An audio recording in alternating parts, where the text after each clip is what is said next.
Hi friends, today we are going to be reading The Twits by Roald Dahl. Let's get started.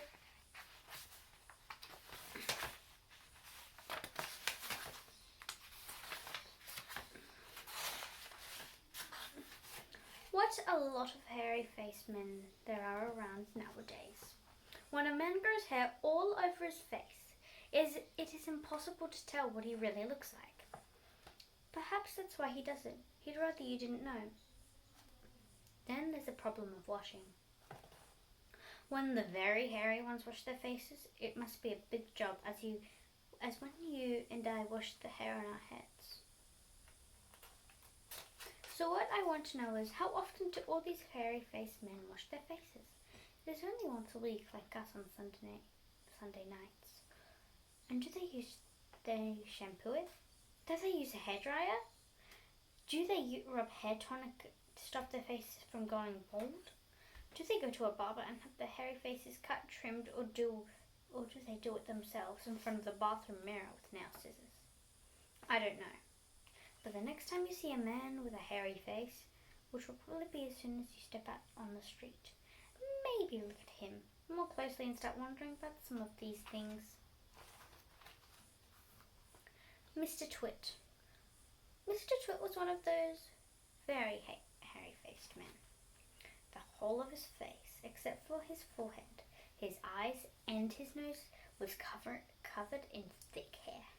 The stuff even sprouted in revolting tufts out of his nostrils and ear holes. Mr. Twit felt that his hairiness made him look terrifically wise and grand. But in truth, he was neither of these things. Mr. Twit was a twit. He was born a twit, and now at the age of 60, he was a bigger twit than ever. The hair on Mr. Twit's face didn't grow smooth and matted as it does on the most hairy-faced men. It grew in spikes that stuck out like bristles of a nail brush. And how often did Mr. Twit brush this bristly, naily, brushy face of his? The answer is never. Not even Sundays. He hadn't washed for years. As you know, an ordinary, unhairy face like yours or mine simply gets a bit smudgy if it is not washed often enough. But there's nothing so awful about that. But a hairy face is a very different matter. Things cling to hairs, especially food. Things like gravy go right among the hairs and stay there. You and I can wipe our smooth faces with a flannel, and we quickly look more or less all right again. But the hairy man cannot do that. We can also, if we are careful, eat our meals without spreading food all over our faces. But not so the hairy man.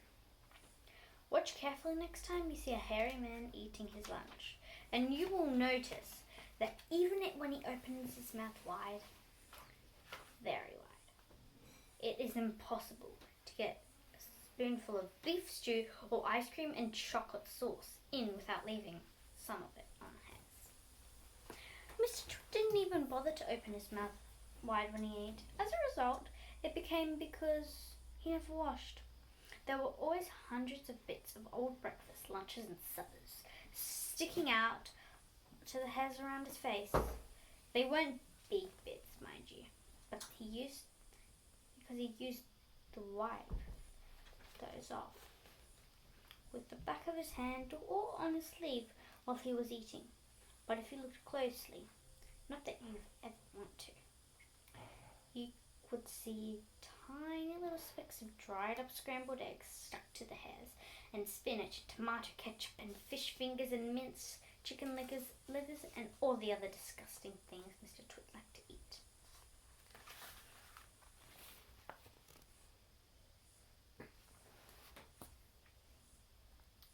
And that's a diorama of his face. It says, tinned sardine, right there. Cornflakes. And stuffed really needs to wash. If you look closer still, hold your noses, ladies and gentlemen. If you peer deep into the moustachy bristles sticking out over his upper lip, you would probably see much larger objects that had escaped the wipe of his hand. Things like that had been there for months and months, like a piece of maggoty green cheese or a mouldy old cornflake, or even the slimy tail of a tin sardine.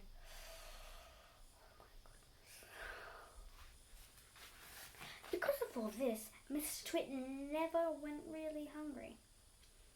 By sticking out his tongue and curling it sideways to explore the hairy jungle around his mouth, he was always able to find a tasty morsel here and there to bite and nibble on. What I am trying to tell you is that Mr. Twit is a foul and smelly old man. He was also extremely horrid old man, as you will find out in a moment. Now moving on to Mrs. Twit. It's going to be really bad now. Okay. Mrs. Twit was no better than her husband. She did not, of course, have a hairy face. It was a pity she didn't, because that at any rate would have hidden some of her fearful ugliness. Take a look at her.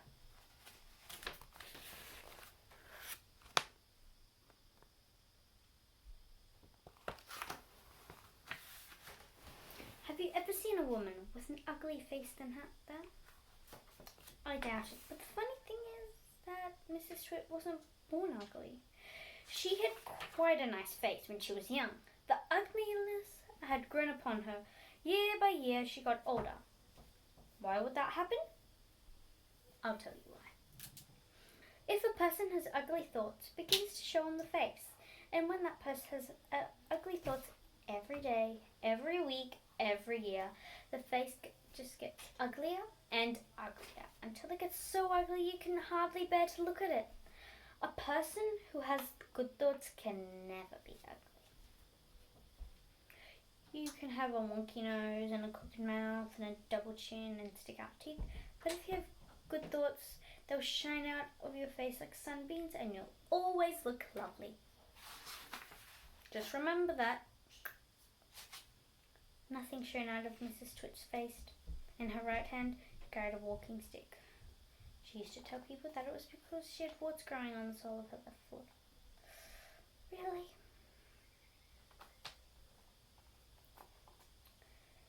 But the real reason she carried a stick was so that she could hit things with it, like dogs and cats and small children. And then there was a glass eye. Mrs. Twit had a glass eye that was looking the other way. Well, that's it for today, and we'll get on to the glass eye story soon. See you, friends. Bye. Mwah.